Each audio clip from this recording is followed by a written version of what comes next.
OEM key fob. Lock 3 times. So you hit 1, 2, 3. If you guys use long range remotes or the cell phone, it will not honk. This video is going to cover the Mazda 3, the Mazda 6, and the Mazda MX-5. We are using the Mazda 6 as our demo vehicle. However, the installation is the same for all vehicles listed.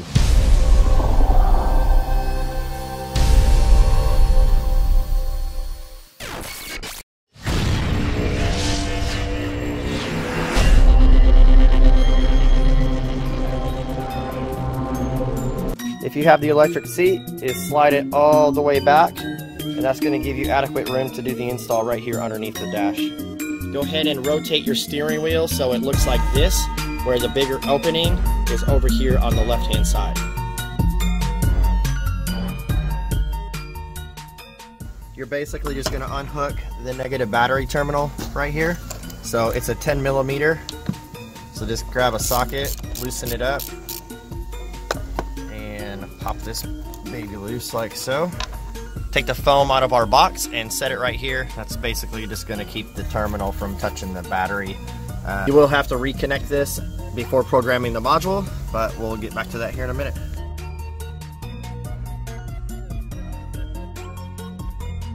Now that the battery's unhooked, we're going to go ahead and remove this bottom plastic piece from the steering wheel. The easiest way to do this is to unlock the steering wheel, pull it all the way out, push it all the way up, and then lock it back into place. There's a couple screws that we need to remove underneath the steering column. They are Phillips screws. There's one here, and some models have a third screw, so just kind of double check and make sure that you have all the screws out before you pop this down. So go ahead and remove the 2 or 3 Phillips screws that are here. Once you guys have the screws removed, go ahead and release the steering wheel lock right here. And then we're going to go ahead and break these 2 halves apart. So grab the plastic pry tool. You're simply going to stick it right on in here below the parking light switch lever, and you're just going to simply break it apart, and it comes right on out.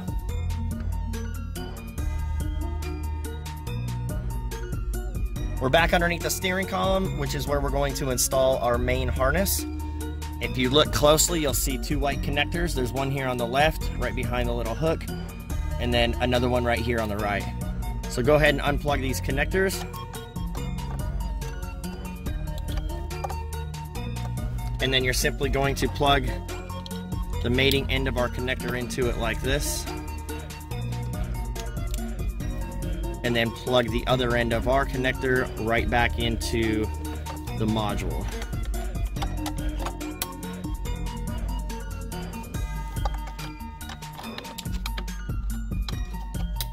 And you will hear an audible click. Everything's locked in. The harness has enough length where you can fold it over, and you'll put a zip tie on it right back in here to keep it stationary and out of the way. The next thing we're going to do is make sure that your jumpers are in the right place here. We're using the Mazda 3 because that's what's listed on the install guide. And remember, whichever one you're not using, make sure that you have the cap on it because the car will not function without the cap. You'll notice on our main harness we have an HLSA port. You'll simply take the secondary harness and plug it in, and that's going to give you the 2 T-harnesses that Mazda uses in their vehicles. So we're going to show you how to route these and plug them in. The headlight switch adapter is going to plug in right behind the headlight switch, and how we get to this is you simply have to lift up the top half of the steering column, and then we just simply remove the whole entire headlight switch. Now this is why I had you guys rotate the steering wheel. You're going to notice that there's a little tab right here. You're going to push in on this, and then while you're pushing in on it, pull out on the headlight switch, and then that's it. So this is not the connector that we need that you guys can see underneath the column. It's actually going to be right here on the back side. So go ahead and pop the plastic off. Yours might be black. This one's white, clearish looking color. Once you determine which light connector that you need, you're going to go ahead and take that one and route it up under and through this little hole here. The whole thing like this. Only the one you're using. The one you're not using, let it stay down underneath the dash. and then you're gonna go ahead and plug this in to the headlight switch.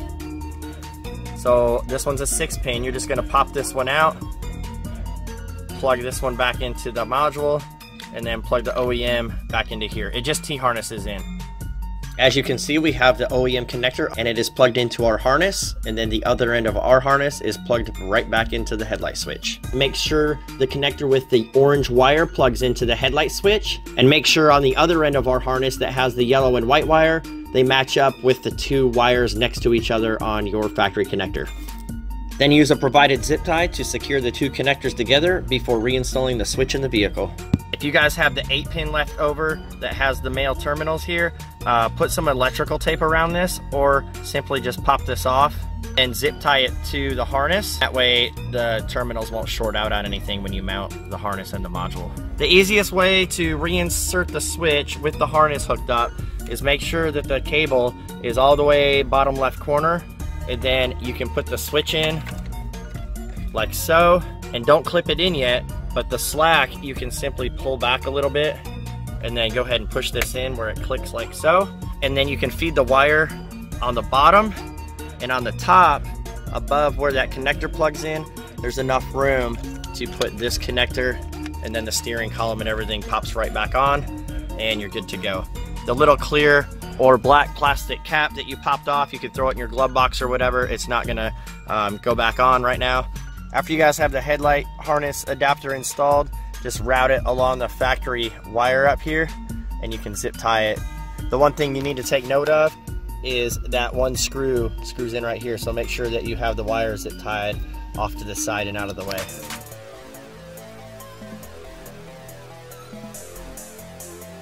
Before you guys insert the headlight switch back into the steering column, make sure that your steering wheel is straight like this, because otherwise the switch won't stay locked down and the blinkers won't work properly.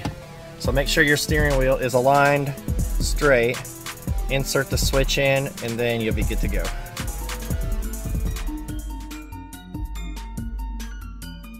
Alright guys, so we're ready to program the module. I'm just going to go ahead and reconnect the battery. Just as a note, anytime that you disconnect the factory BCM connectors, you should always unhook the negative terminal battery in these Mazda vehicles.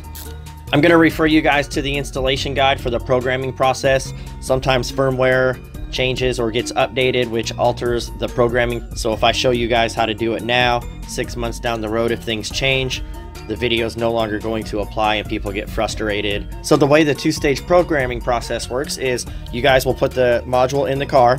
You will complete stage 1 programming, which is outlined in our installation guide. You will unplug the module, make sure that you plug our drive time cap into the harness so you guys can drive the vehicle while the module is out of it. And then you're going to send the module back to us for the completion of stage 2 programming. We will ship it out the same exact day that we receive it from you, and then you're going to plug it back in the car, do a couple steps, and you'll be on your way.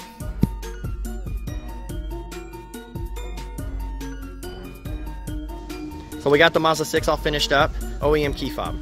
Lock 3 times. So you hit 1, 2, 3.